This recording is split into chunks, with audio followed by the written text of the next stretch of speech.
Você já sentiu que sua vida precisava de uma pausa? Que seu coração busca por respostas, mas não sabe por onde começar? Caminho da Fé, Descobertas na Estrada da Alma. Não é apenas um livro, é uma jornada, uma história real de superação, fé e transformação que vai inspirar você a dar o próximo passo na sua vida. Descubra como desafios podem se transformar em lições e como cada momento pode ser uma oportunidade para se reconectar com o que realmente importa. Este livro é para quem busca mais do que histórias. Busca propósito, busca inspiração, busca a si mesmo. Disponível em e-book e na versão livro físico. Comece hoje sua jornada de transformação. Caminho da Fé. Descobertas na Estrada da Alma. O que você está esperando?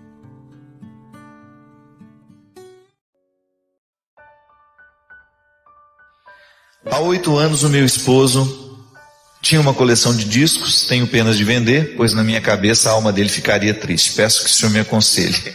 Não, minha filha, pelo amor de Deus. Os discos, na verdade, que o seu marido colecionava, são apenas um elo afetivo entre você e ele. A alma dele não vai ficar triste se você desfazer disso, não. Quem vai ficar triste possivelmente é você, porque é uma maneira de preservar a memória dele. Também acho que isso é uma coisa que você pode resolver com o tempo, né? Como é que nós lidamos com os nossos mortos? Como é que nós lidamos com a presença, né? Porque ainda hoje eu estava falando sobre isso, né? Toda ausência ocupa um espaço. A minha irmã morreu, mas ela tem um espaço no meu coração.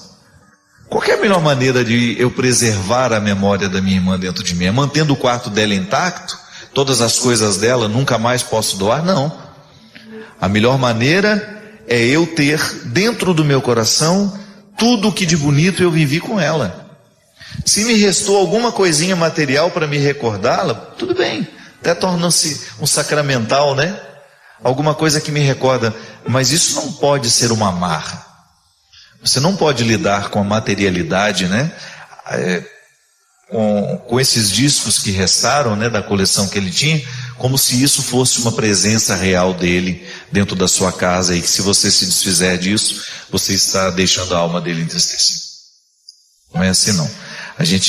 A melhor maneira de manter o outro vivo dentro de nós é através da crença na ressurreição.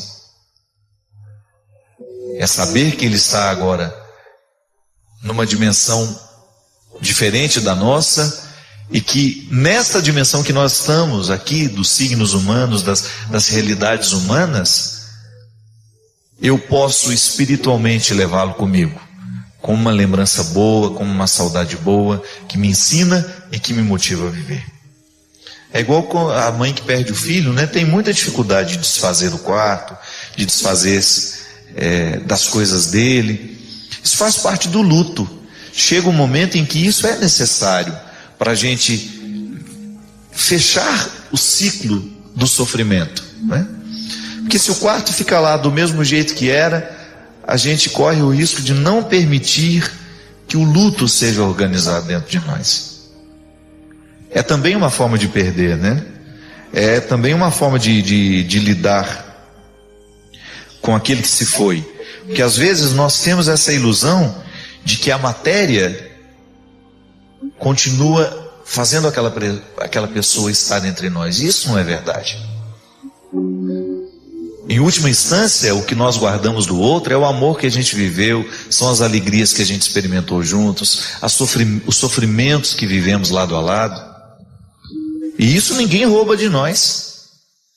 Porque se você tem um copo que recorda o seu pai, e de repente aquele copo sumiu. Eu tinha um relógio que o meu pai me deu, um tempo antes de morrer. Não sei o que foi que aconteceu com aquele relógio. De vez em quando eu me pego pensando, oh meu Deus, se aquele relógio tivesse ficado, teria sido bom eu ter alguma coisa que foi do meu pai. Mas não, eu vou ficar lamentando o relógio que foi embora?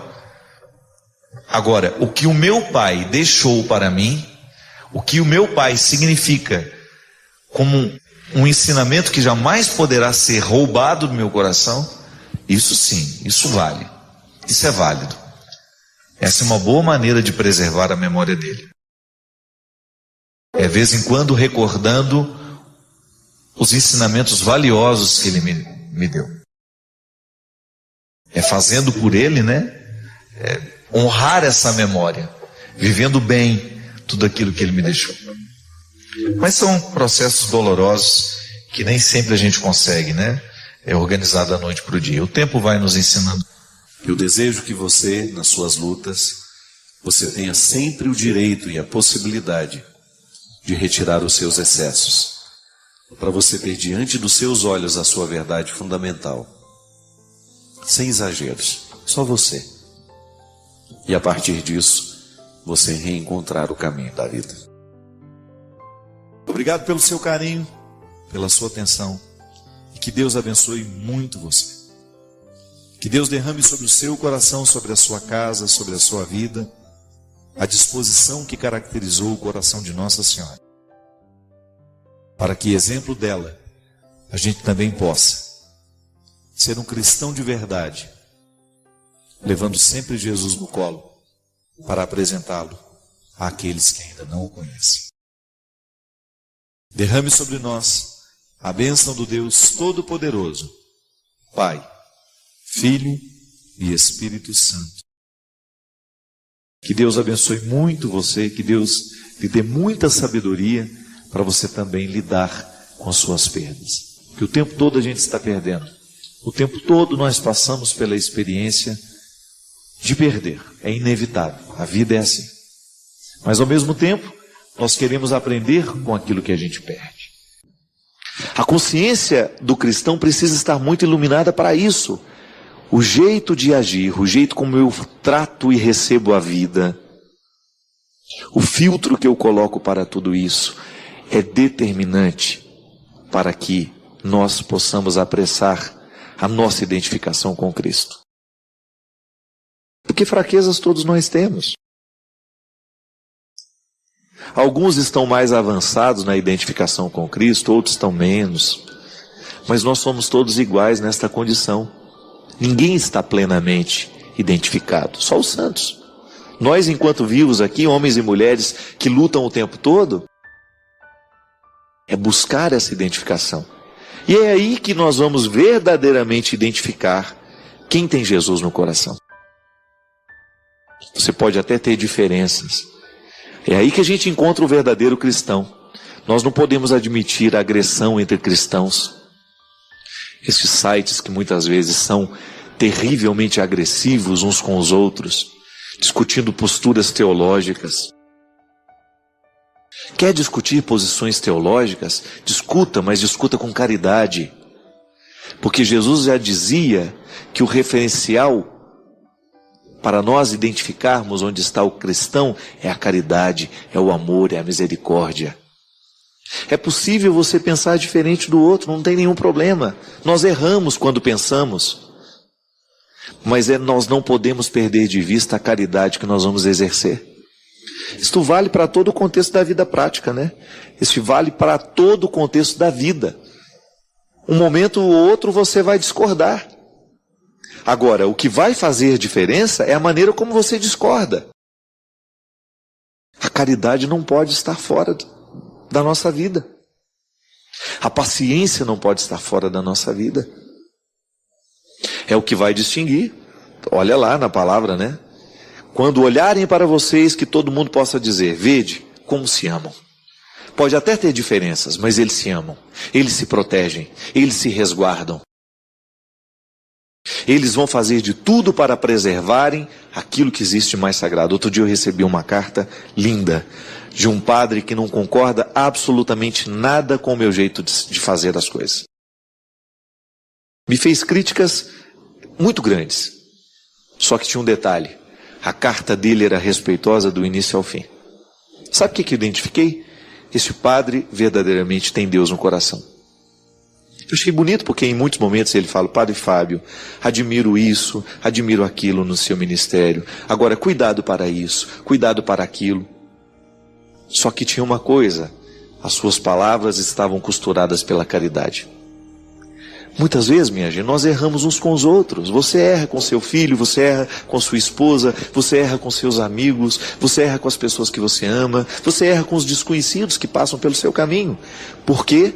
Você esqueceu de costurar as suas palavras na bainha da caridade. no amor, na misericórdia. Você não perder de vista que o respeito pelo outro é o primeiro referencial para nós sermos homens e mulheres de verdadeiramente cristãos. Eu respeito quem você é, respeito a sua história, respeito a dificuldade que você teve, você me respeita, e nós vamos fazendo esse processo de transformação. Porque o amor, quando chega, ele nos transforma em pessoas melhores. Às vezes a gente precisa olhar para Jesus e dizer: Jesus, o que você faria se estivesse no meu lugar? Como é que você trataria esta situação? Isso é experiência de fé, minha gente. Isso é rezar. Quando você começa a olhar para a situação que você tem, pensar: como é que eu vou agir com essa pessoa? Aí o referencial de conversão entra. Será que Jesus agiria da mesma forma? O que eu vou dizer para aquela pessoa? Aí entra o referencial de conversão. Será que Jesus diria isso também? Como é que eu vou administrar essa situação agora? Aí você pensa: será que Jesus administraria do mesmo jeito? Esse é o referencial. Você não tem outro referencial senão o Cristo. É por isso que você não pode se apegar a mim. Eu não sou seu Salvador, eu não sou seu crucificado. Pelo amor de Deus, não sou e não quero ser. Eu sou apenas um padre da igreja, assim como nós temos tantos outros que fazem o mesmo papel que eu. O padre que está lá no interior do Sergipe agora, trabalhando na sua paróquia, na sua comunidade, ele tem a mesma missão que eu. A única coisa é que às vezes nós estamos em espaços diferentes na atuação desta missão. Ninguém é maior que o outro, não. Nós estamos apenas em ambientes diferentes. O padre lá no interior do Ceará, o bispo lá no interior do Ceará, o bispo lá no interior da Paraíba, ele é o responsável por apressar a vida, a identificação dessas pessoas que ele comanda lá com seu trabalho, com seu pastoreio, com a pessoa de Jesus. A consciência do cristão precisa estar muito iluminada para isso. O jeito de agir, o jeito como eu trato e recebo a vida, o filtro que eu coloco para tudo isso, é determinante para que nós possamos apressar a nossa identificação com Cristo. Porque fraquezas todos nós temos. Alguns estão mais avançados na identificação com Cristo, outros estão menos. Mas nós somos todos iguais nesta condição. Ninguém está plenamente identificado, só os santos. Nós, enquanto vivos aqui, homens e mulheres que lutam o tempo todo, é buscar essa identificação. E é aí que nós vamos verdadeiramente identificar quem tem Jesus no coração. Você pode até ter diferenças. É aí que a gente encontra o verdadeiro cristão. Nós não podemos admitir agressão entre cristãos. Estes sites que muitas vezes são terrivelmente agressivos uns com os outros, discutindo posturas teológicas. Quer discutir posições teológicas? Discuta, mas discuta com caridade.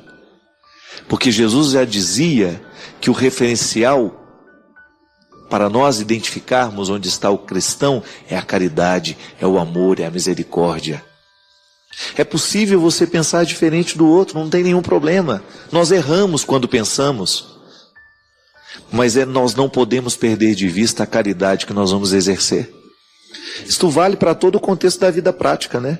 Isso vale para todo o contexto da vida. Um momento ou outro você vai discordar. Agora, o que vai fazer diferença é a maneira como você discorda. A caridade não pode estar fora da nossa vida. A paciência não pode estar fora da nossa vida. É o que vai distinguir. Olha lá na palavra, né? Quando olharem para vocês, que todo mundo possa dizer: vede como se amam. Pode até ter diferenças, mas eles se amam. Eles se protegem. Eles se resguardam. Eles vão fazer de tudo para preservarem aquilo que existe mais sagrado. Outro dia eu recebi uma carta linda de um padre que não concorda absolutamente nada com o meu jeito de fazer as coisas. Me fez críticas muito grandes. Só que tinha um detalhe. A carta dele era respeitosa do início ao fim. Sabe o que eu identifiquei? Esse padre verdadeiramente tem Deus no coração. Eu achei bonito porque em muitos momentos ele fala: Padre Fábio, admiro isso, admiro aquilo no seu ministério. Agora, cuidado para isso, cuidado para aquilo. Só que tinha uma coisa: as suas palavras estavam costuradas pela caridade. Muitas vezes, minha gente, nós erramos uns com os outros. Você erra com seu filho, você erra com sua esposa, você erra com seus amigos, você erra com as pessoas que você ama, você erra com os desconhecidos que passam pelo seu caminho. Por quê? Você esqueceu de costurar as suas palavras na bainha da caridade, no amor, na misericórdia. Você não perder de vista que o respeito pelo outro é o primeiro referencial para nós sermos homens e mulheres de verdadeiramente cristãos. Eu respeito quem você é, respeito a sua história, respeito a dificuldade que você teve, você me respeita, e nós vamos fazendo esse processo de transformação. Porque o amor, quando chega, ele nos transforma em pessoas melhores. Às vezes a gente precisa olhar para Jesus e dizer: Jesus, o que você faria se estivesse no meu lugar?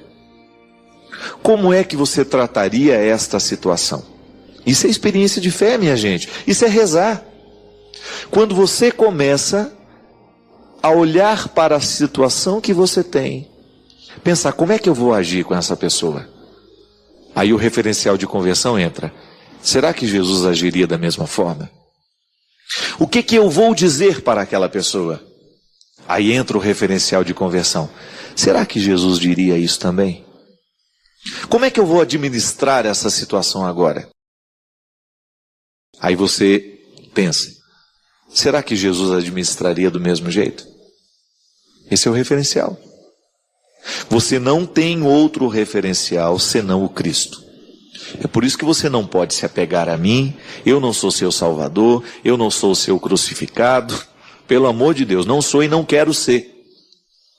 Eu sou apenas um padre da igreja, assim como nós temos tantos outros que fazem o mesmo papel que eu. O padre que está lá no interior do Sergipe agora, trabalhando na sua paróquia, na sua comunidade, ele tem a mesma missão que eu. A única coisa é que às vezes nós estamos em espaços diferentes na atuação desta missão. Ninguém é maior que o outro, não. Nós estamos apenas em ambientes diferentes. O padre lá no interior do Ceará, o bispo lá no interior do Ceará, o bispo lá no interior da Paraíba, ele é o responsável por apressar a vida, a identificação dessas pessoas que ele comanda lá com seu trabalho, com seu pastoreio, com a pessoa de Jesus. Obrigado pela oportunidade de falar ao seu coração, estabelecer este encontro aqui, para mim tão importante sempre, porque eu sei o quanto que Deus me responsabiliza ao estar aqui, porque todo encontro gera responsabilidade. E justamente porque sei que a grande missão que Deus me deu é comunicar o seu amor. Essa semana eu estava conversando com uma grande amiga minha e nós falávamos justamente sobre isso. No quanto a experiência do amor é fundamental na vida humana para o nosso próprio alicerce como pessoa. Para eu dar certo como gente, eu preciso muito de amor o tempo todo. Amor de verdade. Não estou falando de posse, não estou falando dos exageros, não. Estou falando de amor. Aquele comprometimento que nos coloca uns diante dos outros, neste compromisso de ser para o outro um sustento. E é por isso que a religião é tão sábia em nos ensinar que Deus é amor. Porque só assim a gente pode ter essa experiência humana de Deus, não é? Toda a experiência que nós fazemos, por mais que a gente queira que ela seja divina, ela sempre passa pela nossa carne. Toda a experiência divina que faço de Deus é também humana. E compreender o amor de Deus e trazê-lo para a nossa vida é justamente colocá-lo dentro do contexto dos significados mais profundos que nós precisamos ter para que a nossa vida aconteça, para que ela possa dar certo. É por isso que a convicção de que Deus nos ama, de que Deus ama a mim, Deus ama você, pode realmente fazer diferença na nossa história. Porque ao acreditar que Deus me ama, eu acabo colocando dentro de mim uma série de possibilidades que só o amor pode me conceder. A partir do momento que alguém me ama, eu me sinto comprometido com esse amor e quero fazer de tudo para que a minha resposta a esse amor seja sempre saudável. Porque o amor é estímulo. Quando eu digo para você que Deus ama você, outra coisa eu não quero senão estimular o seu processo humano. Ter o amor de Deus como crença, como esteio para a nossa realização religiosa, não é outra coisa senão a gente estar estimulado para vencer as nossas questões todos os dias. Poder dormir hoje, daqui a pouco, com essa tranquilidade no coração, saber que Deus continua amando você. Que não há nada nessa vida que possa obscurecer ou apagar esse amor. O que nós podemos fazer muitas vezes por uma inconsequência dos nossos erros, ou até mesmo por uma atitude muitas vezes errada que nós vamos assumindo, é a gente se desprender dessa verdade. E pode observar, quando uma pessoa não é amada, ela entra num processo de autodestruição. Porque é natural que o desamor destrua, mas é certo também que o amor constrói. E é por isso que nós estamos o tempo todo insistindo nessa verdade de fé, porque o meu coração precisa dessa convicção, o seu coração precisa dessa convicção. Deus nos ama, Deus cuida de nós. E descobrimos então na religião uma experiência de cuidado que nos ampara existencialmente. Você sabe que às vezes eu fico pensando que na vida tudo que nós fazemos é uma tentativa de encontrar um amparo existencial. O que é esse amparo existencial? Um lugar onde eu possa, uma sensação, né? Uma satisfação, ou quem sabe até mesmo uma convicção, que me coloque num estado confortável para viver. Não significa que esse conforto vai me retirar da luta que é própria de todo mundo, não. Mas o amparo existencial é aquilo que me segura como gente. São os meus valores, são as minhas convicções, que muitas vezes visitam as nossas sensações, não é? De vez em quando as minhas convicções visitam as minhas sensações. E eu sinto aquilo que eu acredito. Mas nem sempre eu consigo sentir aquilo que eu acredito.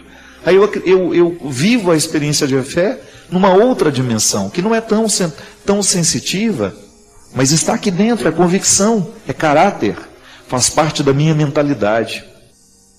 Mas de vez em quando eu sinto os benefícios da minha convicção. Isso é muito interessante. Quando eu descubro nos meus dias as consequências da minha fé.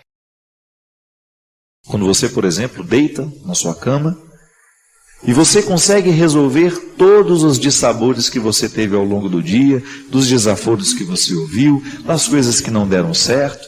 Quando você consegue fazer esse processo alquímico, essa transformação, porque você tem um amparo existencial que se chama amor de Deus. Você se sente amado por Deus.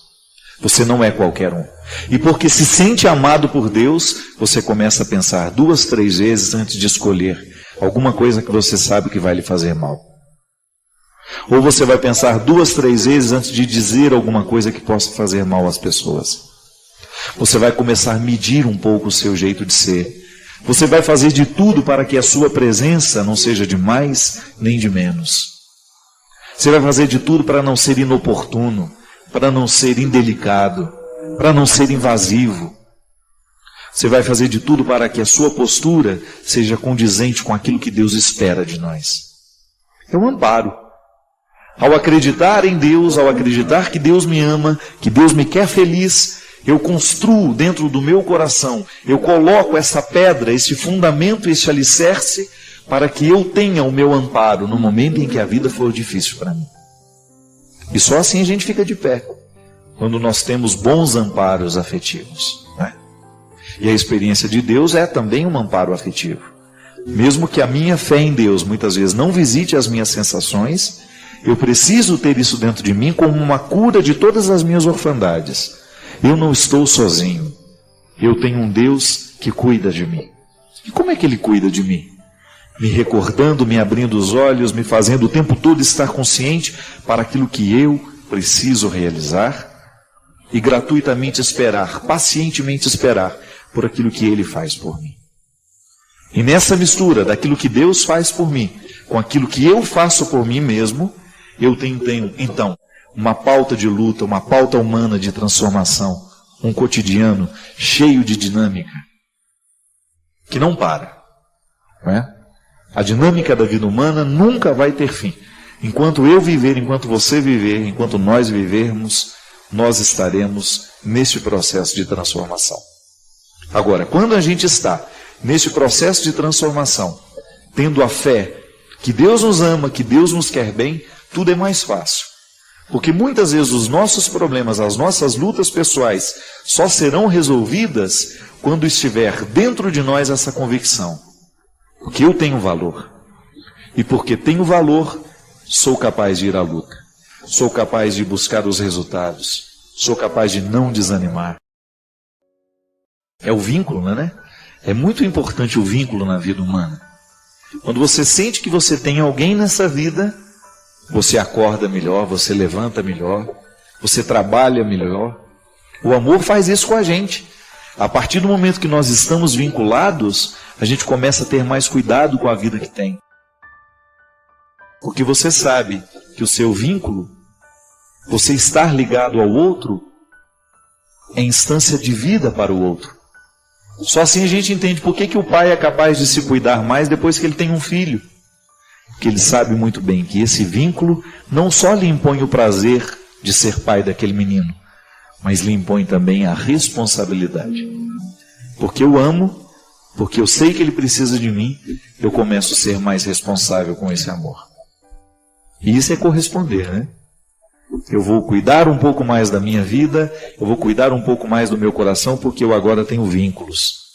E eu quero oferecer a minha melhor parte àqueles a quem eu estou vinculado. Uma relação respeitável, de amizade. Amizade não no sentido de ficar convivendo, não, viu? É de ser amistoso. Porque, para nós cristãos, nós não temos o direito de tratar o outro com a mesma moeda. A regra de Italião não serve para nós, dente por dente, olho por olho. Essa não serve para nós. Podemos ficar magoadinhos porque o outro nos disse coisas mentirosas, então tá bom, é só você colocar esse filtro. O que ele disse sobre mim não corresponde à verdade. Não quero isso para mim. Ou então, se o outro disse uma coisa que corresponde à verdade e te magoou, você encara isso como uma oportunidade que você teve de ouvir a verdade. Mas não fique magoado por isso. Encaminhe-se.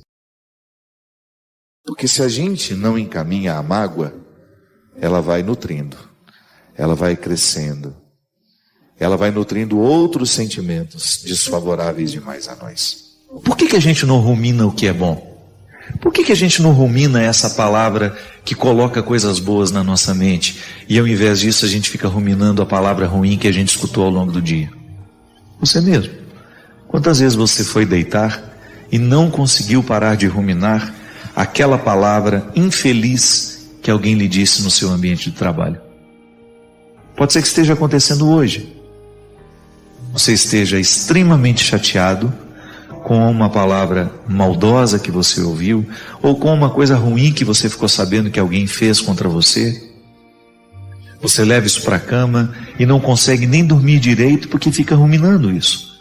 Aquela palavra maldita vai e volta, e não sai, provocando uma doença mental em nós, porque toda vez que nós estamos preocupados, que a gente não consegue dormir, porque o ódio está nos habitando, nós estamos adoecendo a nossa mente. Que é preciso curar o pensamento para que depois você tenha modificado o sentimento. Sim, o perdão é uma decisão racional. Você precisa elencar para você quais são os benefícios disso que você está fazendo. Porque antes de atingir o outro, o perdão é um benefício que você se aplica. É um direito que você exerce de fazer uma faxina na sua mente, no seu coração, para colocar aquela pessoa no lugar certo. Se amais somente aquele que vos amam, que valor tem nisso? Que valor tem a gente amar somente as pessoas que nos amam? Que valor tem a gente tratar bem somente as pessoas que nos tratam bem? Sabe, minha gente, de vez em quando eu fico pensando que o cristianismo perde o seu brilho cada vez que um cristão desiste de fazer o bem. Agora, se você quiser viver o desafio de ser um cristão nos dias de hoje, você terá que aprender a fazer essa faxina da mente, a faxina do coração. Terá de aprender a dar passos na direção daquele que te ofende. Terá que oferecer a ele uma palavra muito diferente daquela que ele costuma lhe oferecer. Terá que ter a mansidão no coração. Porque só os mansos, Jesus já dizia numa outra ocasião, alcançarão o reino. E a experiência com esse Deus misericordioso vai lhe fecundar cada vez mais, para que você tenha condições de experimentar esse amor de Deus e levá-lo a tantas outras pessoas que estão necessitadas dele. Nós falamos muito de amor nos dias de hoje, mas falar de misericórdia é diferente. Falar de misericórdia é falar do comprometimento, de um amor que opera, que transforma, que realiza, que não é teórico. De um amor que entra na nossa história, que entra na nossa vida, que provoca atitudes, que cura feridas, que lava mágoas, que proporciona a reconciliação. Até os pecadores amam aqueles que os amam. E aí que vantagem tem? Pecadores nós somos, né? Vamos mudar um pouquinho aqui essa palavra. Até os ateus fazem isso. Eles não estão comprometidos com essa palavra. Eu e você estamos. A não ser que você não queira ser cristão mais. Aí você tem o direito de fechar essa Bíblia e nunca mais tocar no assunto. O que nos falta para a gente ter coragem de perdoar? Quais são os caminhos que nós precisamos dar na direção desse perdão efetivo? Começar a pensar os motivos da mágoa e identificar que eles são muito inconsistentes. Às vezes eles não têm nenhum sustento.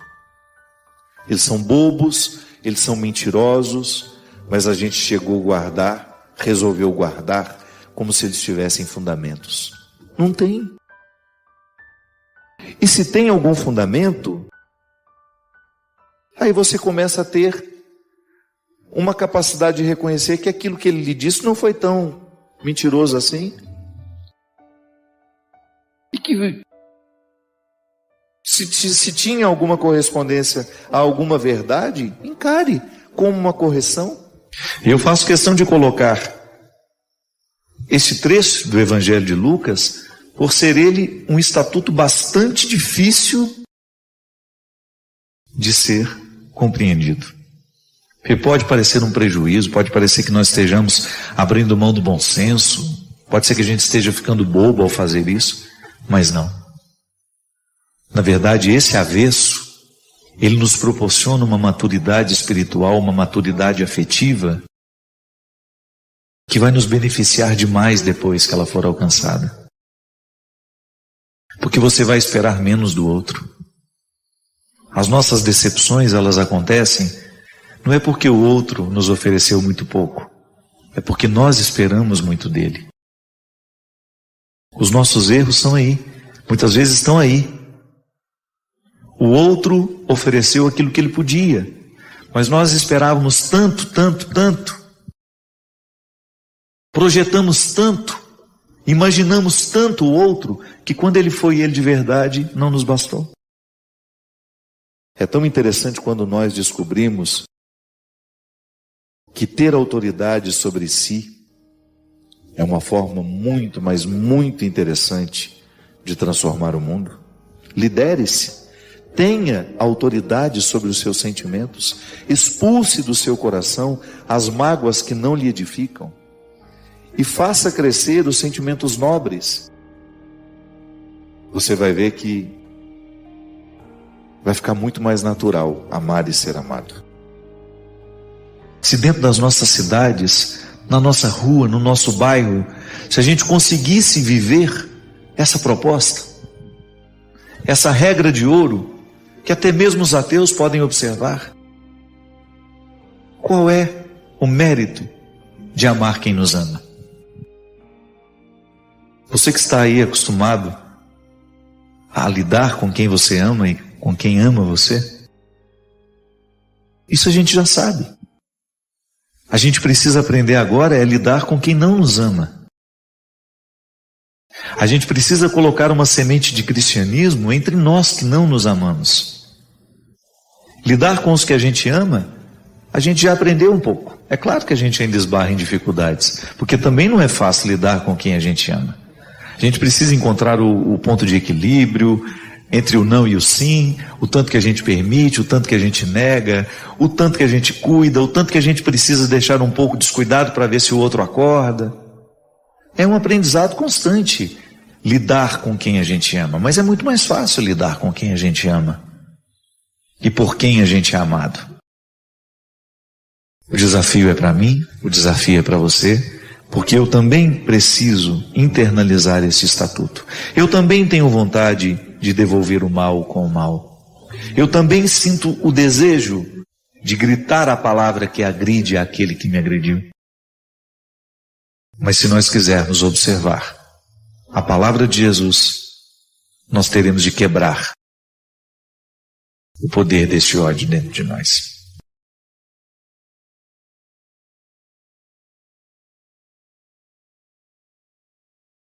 No Santo dos Santos, nós entramos só nus. Talvez seja a coisa que mais me dói, como homem. Não é como padre. Talvez seja o sentimento que mais me machuca. É quando eu vejo um discurso religioso negando a outro o direito de ser recebido por Deus.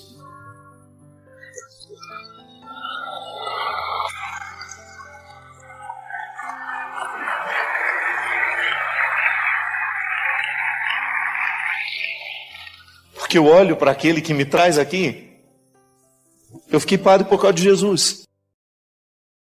O que me faz ser cristão, graças a Deus, é Jesus. É olhar para o seu jeito de viver, para o seu jeito de pensar e descobrir que faz sentido para mim. Faz sentido para mim. Se hoje eu deixasse de ser padre, se eu fosse expulso, eu continuaria cristão. E eu não mudaria uma palavra do que eu tenho dito. Porque faz sentido. E para mim o especial é perceber que o sentido que eu percebo dentro de mim está alinhavado pelas Escrituras. Jesus não dispensou ninguém que fosse honesto, minha gente. O único que foi com uma resposta um pouco estranha foi aquele menino que trouxe um monte de diploma para ele. Que o Evangelho chama de jovem rico. Que riquezas eram essas? Todas as que impediam de chegar ao Santo dos Santos, que é aquele lugarzinho estreitinho dentro do templo, onde só os sacerdotes tinham o direito de entrar uma vez por ano, que era o lugar privilegiadíssimo do encontro, e que é ressignificado por Jesus no momento em que ele encontra com a samaritana. Aquela mulher estava privada, ela era rejeitada, ela tinha uma cultura de rejeição dentro dela. Ela era rejeitada por ser mulher, ela era rejeitada por ser samaritana, era rejeitada por ter uma vida absolutamente incorreta. E Jesus diz para ela: se quiser, você não só pode entrar dentro do templo, você pode entrar ao Santo dos Santos. É o lugar mais especial. Ele não usou essas palavras para ela. Mas você deduz que o que ele estava sugerindo para ela era isso. Livre-se das rejeições que os outros colocaram dentro de você.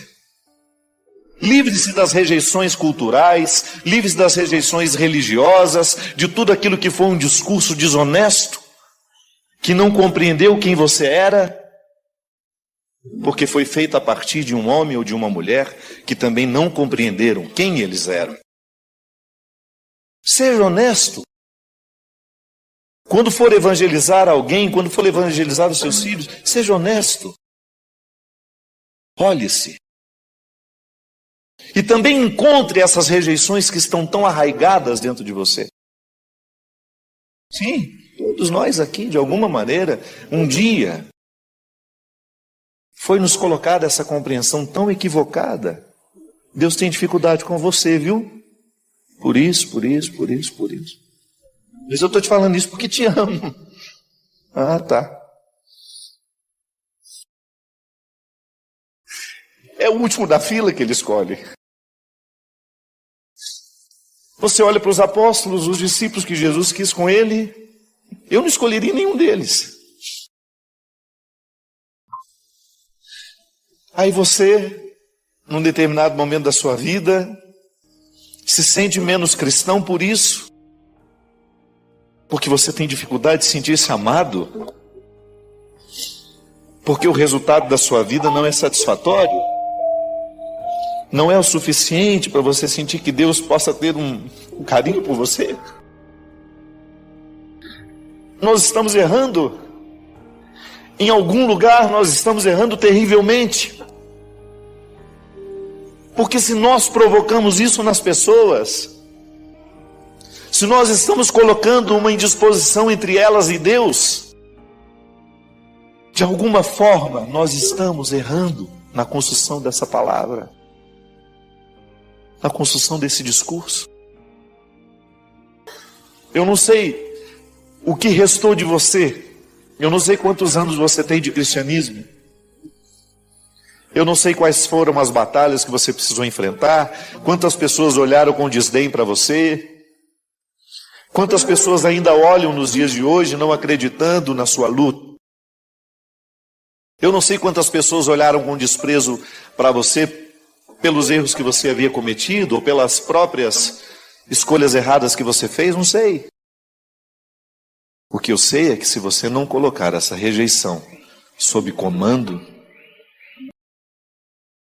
você ficará privado de saber o quanto Deus ama você.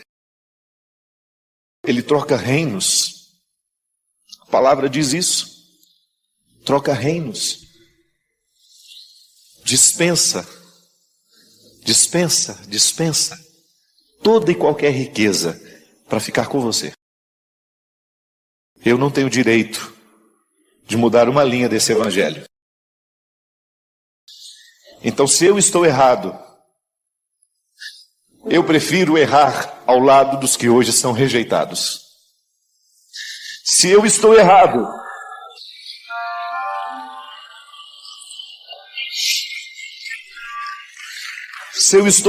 nas minhas convicções que me foram dadas pela minha experiência com Jesus, eu não me importo de ser condenado depois. Porque essa condenação em vida eu não quero viver. Saber que em nome de Deus eu desprezei alguém. Saber que em nome de Deus eu tornei a vida de uma pessoa pior do que já era. Essa condenação em vida, minha gente, eu estou consciente que não quero viver. Volto a dizer, não sou um homem conivente com o pecado. Não. Em nenhum momento da minha vida vocês vão me ver conivente com as estruturas diabólicas que nos rondam, que matam os nossos filhos, com as mentalidades que estão cada vez mais diabólicas e socializadas. Não, não estou falando disso.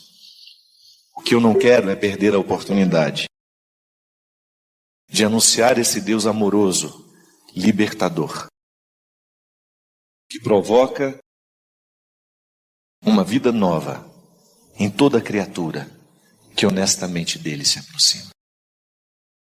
E se hoje você é essa criatura, para isso eu vim aqui.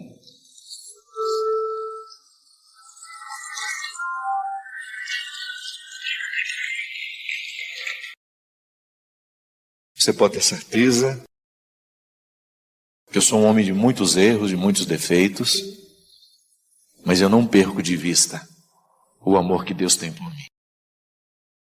Não estou acomodado nos meus pecados e nem tampouco quero me acomodar neles. Já cometi muitos, mas eu não rejeito nada do que eu fiz nessa vida. Porque é justamente o que eu fiz na minha vida, de certo e de errado, que me trouxe aqui hoje e que me... Para isso você faz direção espiritual, para isso você reza. Para eu encontrar os que estão querendo o mesmo que eu. Eu quero essa melhor versão, gente. Eu não quero morrer sem o download de tudo que eu posso. Sabe, quando eu sei que Deus colocou dentro de mim um ser humano tão bonito, eu quero fazer ele vir para fora. Ontem, quando o professor falava, eu falei, meu Deus, como nós somos ignorantes, né? Você não sentiu vontade de estudar ontem, não? Eu senti. Se tivesse uma faculdade aberta, eu ia lá me matricular para o vestibular. Conversando com o Everson, meu irmão, meu amigo, que está a vida inteira já do meu lado, ele falou para mim, padre, me senti um analfabeto. Eu fui 2, Everson. É tão bom a gente ver uma pessoa sábia, um conhecimento, articulando tudo aquilo que a cultura lhe deu. E olha que ele ainda não é a melhor versão. Daqui 10 anos esse homem vai estar mais brilhante ainda, mais brilhante, mais brilhante. O apóstolo Paulo foi assim. Aquela versão, quando caiu do cavalo, nossa, matava a gente. Mandava matar a gente. Olha a última versão de Paulo. É essa que nos chega. Um homem brilhante que conseguiu compreender a liberdade humana. Que compreendeu Deus inerente ao homem. O homem inerente a Deus. Quando eu olho, eu não sou ainda a última versão que posso. Tenho tanta coisa a buscar dentro de mim. Então, para isso, eu preciso olhar bem para as pessoas que eu deixo me influenciarem. Sabe, isso é sério.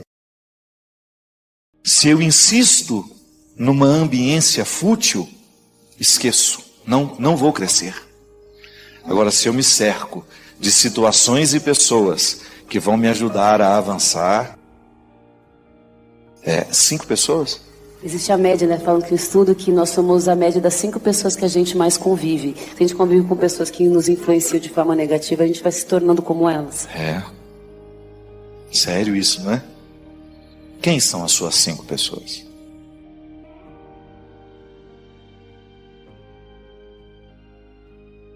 Veja bem, a igreja define como pecado mortal o pecado que tem uma gravidade maior. Nós cometemos todos os dias aquilo que nós chamamos de pecados veniais, né? São pecados mais leves, que não têm tanto comprometimento. E aí a igreja ensina, você tem lá no catecismo uma lista grande de como compreender essa distinção. Mas o que eu acho mais interessante é a gente mergulhar no conceito de morte que o pecado mortal sugere. Existem algumas atitudes pecaminosas que nós vamos assumindo ao longo da nossa vida que são capazes de nos matar aos poucos. Nós podemos atentar, por exemplo, contra o nosso corpo. Isso é um pecado mortal. Atentar contra a minha vida, assim como roubar. Tudo isso pode gerar a morte física. Mas eu também posso assumir posturas no meu dia a dia que são capazes também de matar muitas coisas dentro de mim que não estão ligadas à minha vida física, não é? Um pecado pode, por exemplo, matar dentro do coração de uma pessoa a esperança. Pode matar a paz. E aí nós vamos desdobrando esse conceito de pecado mortal em todas aquelas atitudes humanas que são capazes de causar e de gerar uma destruição. Muitas vezes nós perdemos um pouco o hábito de explicar o que é o pecado, as consequências do pecado, essa distinção de pecado, né? O que é um pecado venial, o que é um pecado mortal. Agora, o mais importante é a gente descobrir que na compreensão destes pecados, nós precisamos descobrir um jeito de nos converter. Isto é, deixar de permitir que aquele pecado continue me matando ou matando as pessoas que estão ao meu lado. Eu não tenho dúvida, minha gente, de que a sociedade contemporânea, essa, né, do nosso dia a dia, está assumindo cada vez mais uma gama de pecados mortais e que nós estamos convivendo com esses pecados como se eles não fossem mais pecados. Nós socializamos muitas atitudes ruins, né? Nós nos acostumamos a estas coisas ruins. E nós nos acostumamos a este processo de morte que essas atitudes vão trazendo na nossa vida. Um exemplo disso são os vícios que estão socializados. Nós convivemos todos os dias com o álcool. Será que a gente não poderia hoje pensar que o vício do álcool é um pecado mortal? Eu considero. Por quê? Ele gera, primeiro, a destruição de uma saúde, de uma pessoa que está destruindo a sua saúde através do álcool. O álcool é uma substância tóxica que faz muito mal ao organismo, que vai matando uma pessoa aos poucos. Aí você passa para o outro lado da destruição. Você tem lá um pai de família que é alcoólatra. Você tem uma mãe de família que é alcoólatra. Hoje você tem um adolescente que é alcoólatra. Por quê? Porque ele aprendeu a beber socialmente. Veja bem, foi negligenciada esta informação. Deixamos de ensinar os nossos adolescentes que o vício faz mal, que o vício mata, ou então deixamos de apresentar aos nossos adolescentes oportunidades de ser uma pessoa com um pouco mais de bom gosto, para optar um pouco mais pela vida, e aí aquela pessoa começa a se destruir. Quando nós temos uma pessoa se matando fisicamente, nós temos também outras pessoas morrendo espiritualmente. Porque é muito triste você ver uma pessoa que você ama, embriagada, sem o controle da própria vida, incapaz de tomar decisões importantes, porque o álcool ele vai fazendo isso com a pessoa, ele vai minando a sua capacidade de amar. A capacidade de se amar e depois a capacidade de amar o outro. Pode observar, o alcoolismo ele vai entrando na vida de uma família e ele vai espalhando o desamor. É uma coisa terrível, é um pecado mortal dos nossos dias, socializado. Por quê? Por que é socializado? Porque nós abrimos as geladeiras das nossas casas e nós vemos que as cervejas estão lá, ou nós abrimos os armários da nossa casa e a gente vê que as garrafas de uísque estão lá. É o diabo silencioso, né? Mas de vez em quando ele fala quando nós abrimos aquelas tampas, quando nós servimos os nossos copos. Porque pode até num primeiro momento, minha gente, ser socialmente falando, eu estou bebendo socialmente, só que depois a gente vai perdendo o controle disso. E aí nós vamos destruindo as estruturas da nossa casa. E hoje é alarmante, se você vai ver aí o índice de adolescentes que já estão viciados no álcool. De jovens que estão com as vidas destruídas por causa do álcool. Nós não temos o direito mais de ficar calado diante de uma situação dessa. E você tem toda a razão quando você fala que na sua época você escutava falar sobre isso. É verdade. São os males que estão crescendo nos nossos dias e que nós estamos ficando calados para eles. Veja bem o cigarro, né? O cigarro é outro pecado mortal. Porque é um vício que destrói a saúde de quem fuma, a saúde de quem está do lado. Os vícios são pecados mortais. A mentira, não essa mentirinha do dia a dia, que isso também é horrível, mas a calúnia. Muitas vezes nós podemos destruir uma pessoa por causa de uma calúnia. Nós já falamos sobre isso aqui, nesse mundo globalizado, né, de internet, onde uma notícia, muitas vezes dita por uma pessoa irresponsável, cai na rede. Aquela pessoa é vítima do que não disse e que o outro disse que ela disse.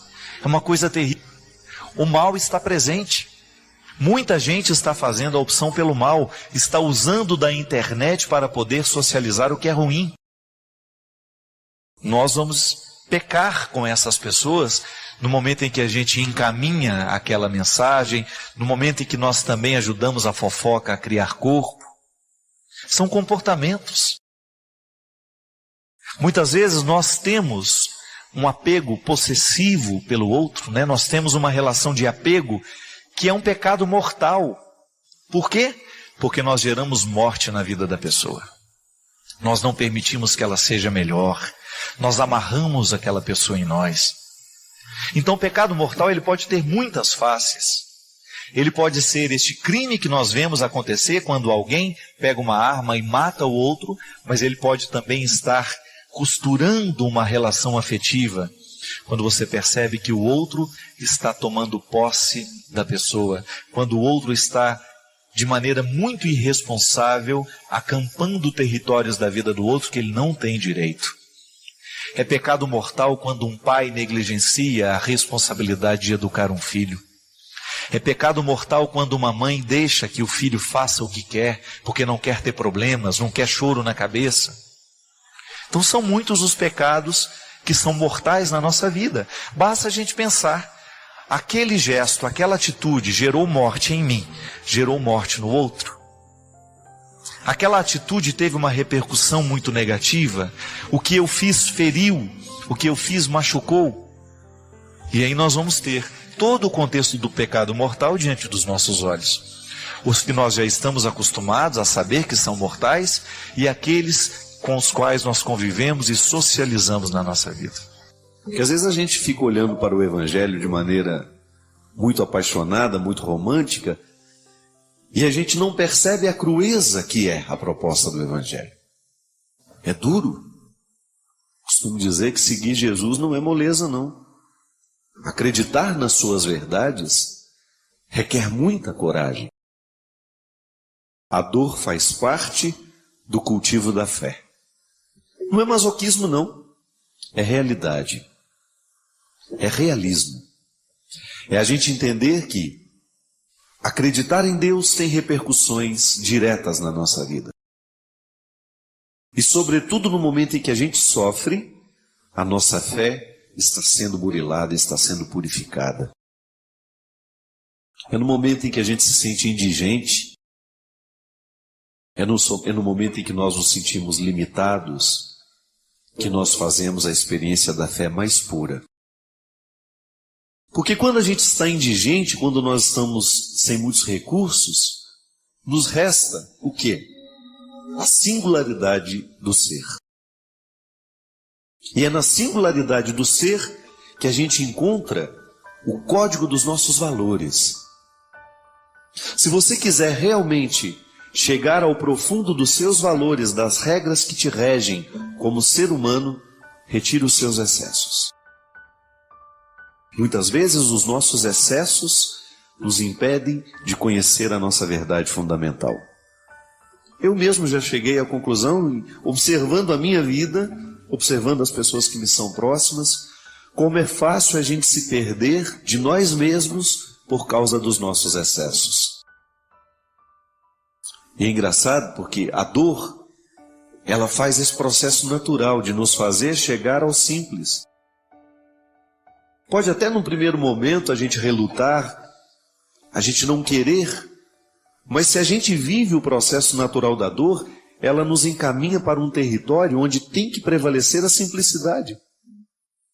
Talvez você já tenha me escutado contar essa história, mas certa vez eu assisti a um filme em que a personagem principal era uma grande professora de filosofia, uma mulher, uma intelectual, ateia, que buscava respostas para tudo, aprendeu a ser gente desde muito criança, a partir dessa certeza de que é preciso ter o tempo todo argumentos, convicções, e fez da sua experiência existencial os seus livros, a sua atividade acadêmica.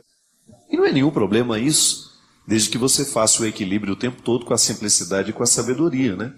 O bom intelectual é aquele que consegue ter o tempo, fazer da sua vida uma experiência racional, equilibrada, inteligente, mas ao mesmo tempo aberto para a sabedoria, para a simplicidade, para as artes, para o equilíbrio emocional, para o equilíbrio espiritual. E aquela mulher era manca, porque ela só tinha inteligência. Ela só sabia ser ela mesma a partir dos livros e dos argumentos. Uma professora brilhante na universidade, palestrante que viajava pelo mundo afora, falando sobre filosofia, e de repente é acometida por um câncer. E o filme constrói aquela experiência de mostrar o desenvolvimento da doença na vida daquela mulher. Toda a dificuldade que ela tinha de lidar com o limite do próprio corpo. Ela tinha muita dificuldade de entender o sofrimento que passava e até mesmo de admiti-lo. Então, toda vez que os enfermeiros ou que os médicos entravam no quarto para fazer os procedimentos normais de quem está vivendo a quimioterapia, a luta contra o câncer, encontrava sempre aquela mulher cheia de livros em cima da cama, e ela tinha uma postura tão arrogante com os médicos e enfermeiros, que muitas vezes ela não parava de fazer a leitura para que eles pudessem fazer os procedimentos de colocar, de pegar uma veia, de aplicar uma injeção. E quando ela já estava muito debilitada, há uma cena muito forte no filme, em que o enfermeiro entra e tenta fazer uma coleta de sangue dela, e ela com aquele livro dela na mão, mostrando-se, ainda arrogante naquele contexto, sem admitir aquele sofrimento como uma possibilidade de crescimento. E aí foi ficando difícil, o procedimento não dava certo, e ela começou a chorar, fechou o livro, jogou o livro no chão e disse para ela mesma: chega de complicações, agora é hora de simplicidade. O que o sofrimento faz com a gente, se a gente permite? A gente perde os excessos. A gente se livra de tudo aquilo que é, muitas vezes, o nosso refúgio, é muitas vezes a nossa fuga, não é verdade? Para a gente poder colocar a atenção naquilo que verdadeiramente vale a pena, naquela hora, naquele instante. Aí a gente olha para a nossa indigência de uma forma nova. Mas madura, quem sabe? O que falta muitas vezes, para a gente poder resolver os nossos problemas, é a simplicidade em enxergá-los. Retirar os excessos. Não permitir que os nossos excessos venham obscurecer a nossa visão, ou até mesmo de nos impedir de encaminhar uma solução para aquilo que nos faz sofrer. Isso é ter fé. É a gente acreditar que Deus está ao nosso lado no momento da nossa luta, no momento da nossa dor, e que, portanto, a gente tem o direito de ser simples. Quem traz no coração a certeza de que Deus é com ele, tem mais facilidade de adentrar esse território da simplicidade. Porque não se sente sozinho sendo simples. Muitas vezes nós não queremos ser simples, nós preferimos as coisas complexas, com medo da gente se sentir só.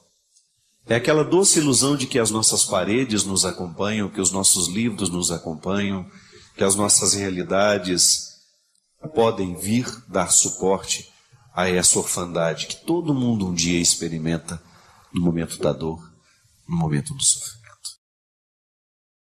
Eu desejo que você, nas suas lutas, você tenha sempre o direito e a possibilidade de retirar os seus excessos, para você ter diante dos seus olhos a sua verdade fundamental, sem exageros, só você. E a partir disso, você reencontrar o caminho da vida.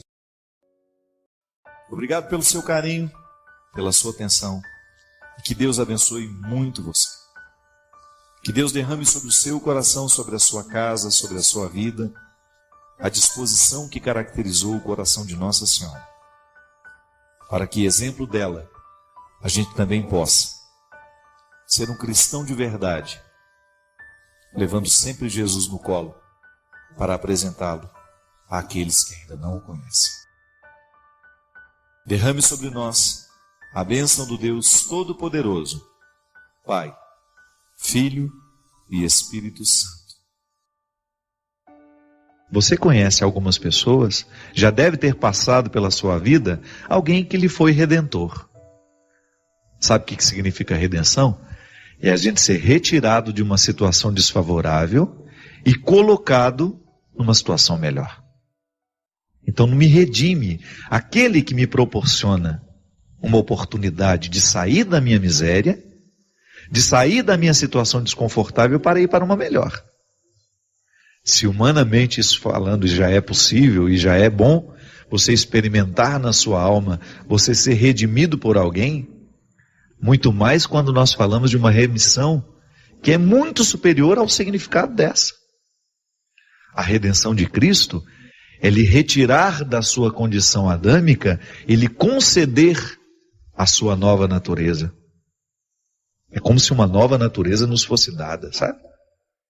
O pecado sendo substituído pela graça. Não é maravilhoso isso? Você receber a natureza crística. Eu tenho as marcas do Adão em mim. Eu sou um homem pecador. Eu sou miserável. Mas me foi oferecida a graça de Cristo. Apesar do meu pecado, apesar da minha fraqueza, eu tudo posso naquele que me fortalece. Todas as fraquezas de Adão estão presentes dentro de mim. Eu as reconheço no meu dia a dia. Sou ciumento, sou possessivo, sou egoísta, sou mentiroso, sou desonesto. Não é assim? Sem nenhuma hipocrisia, todos nós humanos não podemos dizer que em algum momento da nossa vida nós somos isso? Sem medo de errar.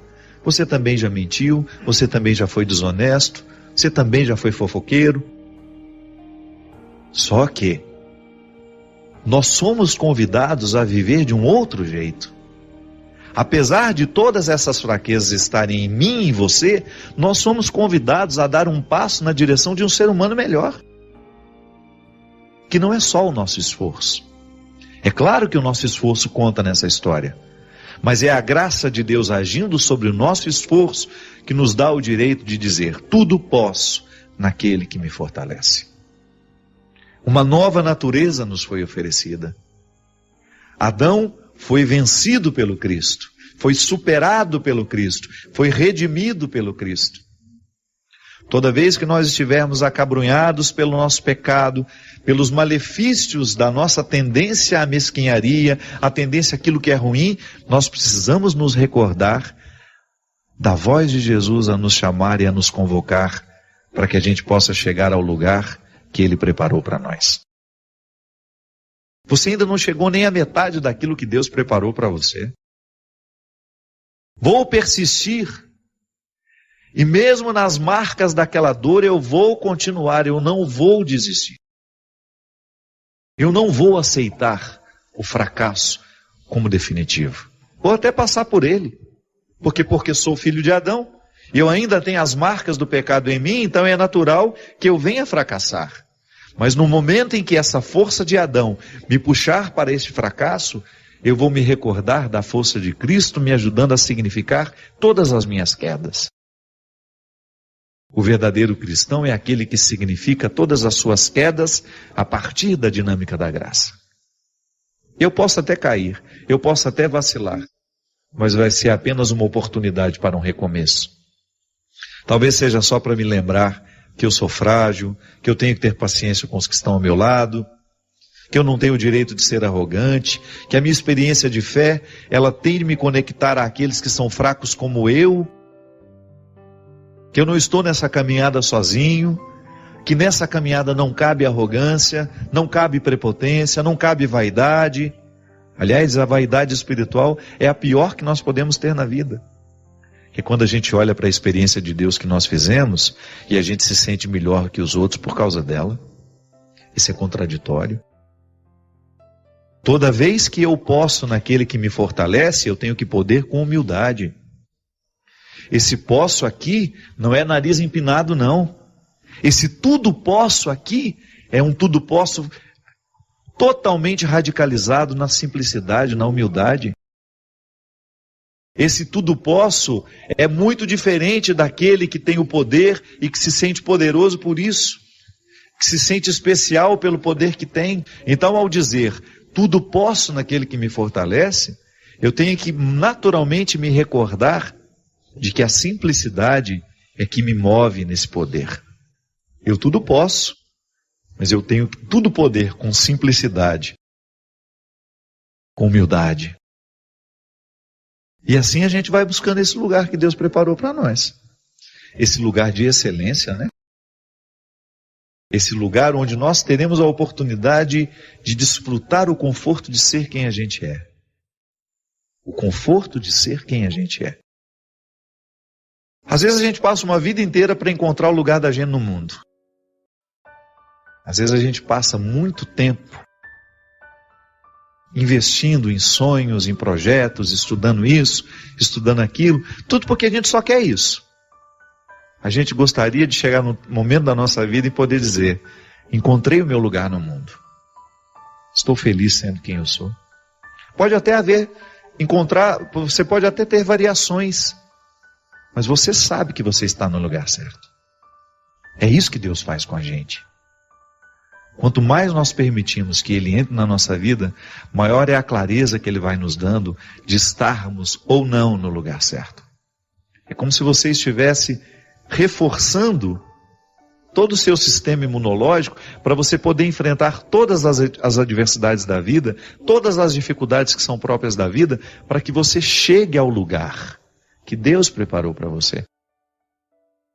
A gente encontra muita gente infeliz na vida. O que é a infelicidade? É aquela sensação de estar desperdiçando a vida do jeito errado. Muita gente assim. Por quê? Não sei, talvez pela pressa de escolher, e às vezes nem sempre escolhemos com sabedoria, por faltar profundidade na nossa maneira de olhar para a vida, por nos faltar reflexão.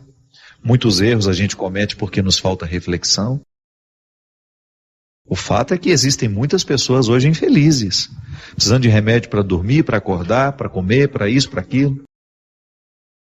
Muitas pessoas insatisfeitas com a vida que estão levando, machucadas demais, que não estão vivendo o conforto de dizer: eu estou no lugar certo. Encontro muita gente que não está podendo dizer que já encontrou o seu lugar no mundo. Nós que somos cristãos acreditamos que o nosso lugar no mundo é aquele que Deus preparou para nós. Quando você olha para um jovem que está drogado, definitivamente não é o lugar que Deus preparou para aquela pessoa. Quando você vê alguém destruindo a vida com o álcool, não podemos acreditar que Deus tenha preparado aquela pessoa, tenha tecido aquela pessoa no ventre de uma mulher, para que depois ela desperdiçasse a vida dela com o vício do álcool, que morresse antes da hora, que matasse outras pessoas antes da hora também. A infelicidade é sim, ela pode ser um sinalizador de que nós não estamos no lugar que Deus gostaria que nós estivéssemos. É por isso que a gente sempre precisa levar muito a sério a insatisfação. Eu sempre gosto de levar a sério as insatisfações do meu coração, porque Deus me mostra muitas coisas através dessas insatisfações. Quando eu me sinto inadequado, quando eu sinto que alguma coisa está desconfortável para mim, eu preciso prestar atenção nesse desconforto, porque às vezes é a partir dele que eu reencontro o meu caminho, ou que eu começo a caminhar na direção de uma estrada que eu sei que é minha, de um lugar que eu sei que é meu. Porque todo esforço vale a pena, minha gente. Todo esforço sempre vale a pena, desde que ele nos leve ao lugar que nos foi preparado. Se eu tenho que caminhar 1000 quilômetros na direção de um lugar que eu quero chegar, que ótimo. Eu vou tolerar os 1000 quilômetros. Agora, se eu tiver que caminhar 100 quilômetros na direção de um destino que eu sei que não é o que eu quero, vai ser muito mais penoso. É aí que você pode ver se há felicidade no seu processo de busca. Porque a estrada também é um lugar. Quando a gente vai viajar, quando a gente prepara férias, até o deslocamento já é satisfação, não é? É bom ir, desde que você esteja indo para o lugar certo. Se você não está indo contrariado, se você fez a escolha correta, se você estudou bem o lugar do seu descanso, então você vai com uma disposição muito maior. Na vida é a mesma coisa. Se eu estou colocando o meu empenho na direção de uma estrada que não é minha, de um destino que não é meu, é claro que a infelicidade vai se manifestar. É por isso que você precisa abrir bem os olhos para identificar se você está satisfeito sendo quem você é. se está valendo a pena andar na estrada que você escolheu andar. E nunca é tarde para mudar, viu? Nunca é tarde para a gente acordar a nossa consciência para o sonho que Deus tem para nós. Porque você tem de viver esse poder. Volto a dizer, não é o poder da arrogância.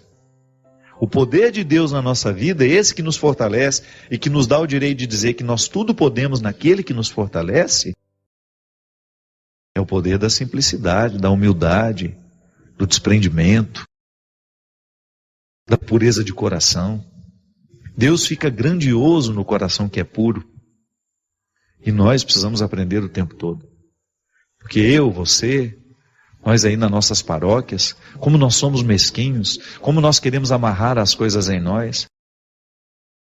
Nós precisamos pensar que o outro é o nosso companheiro de viagem. Deus nos ajuda a poder através dele. Por isso que é tão bom você ter pessoas competentes ao seu lado, aí na sua comunidade. Não fique com inveja, não. Fique orgulhoso. Saber que Deus suscita gente mais competente que você. Deus é grande em você. E toda vez que você convence um coração de que ele tudo pode naquele que o fortalece, nós estamos unidos. Nós estamos unidos, nós estamos conectados. A alma mística da igreja, a alma mística do Cristo está nos ajudando a vencer o Adão que está em mim, que está em você. Quando você, feliz pelo resultado alcançado, não se vangloria, mas deita a sua cabeça no travesseiro, feliz, satisfeito, saber que a missão está sendo cumprida, e você renova dentro do seu coração o compromisso de amanhã fazer ainda mais um esforço para que o Evangelho aconteça no coração do mundo. É aí o poder de Deus, o lugar, esse lugar privilegiado, o coração de Deus, acontece de maneira muito natural em nós e através de nós. Então podemos experimentar o poder que não nos deixa grandiosos, o poder que não nos deixa grandiosos, mas o poder que nos simplifica, o poder que nos aproxima, o poder que nos torna partícipes de um mesmo mistério, o poder que nos torna irmãos.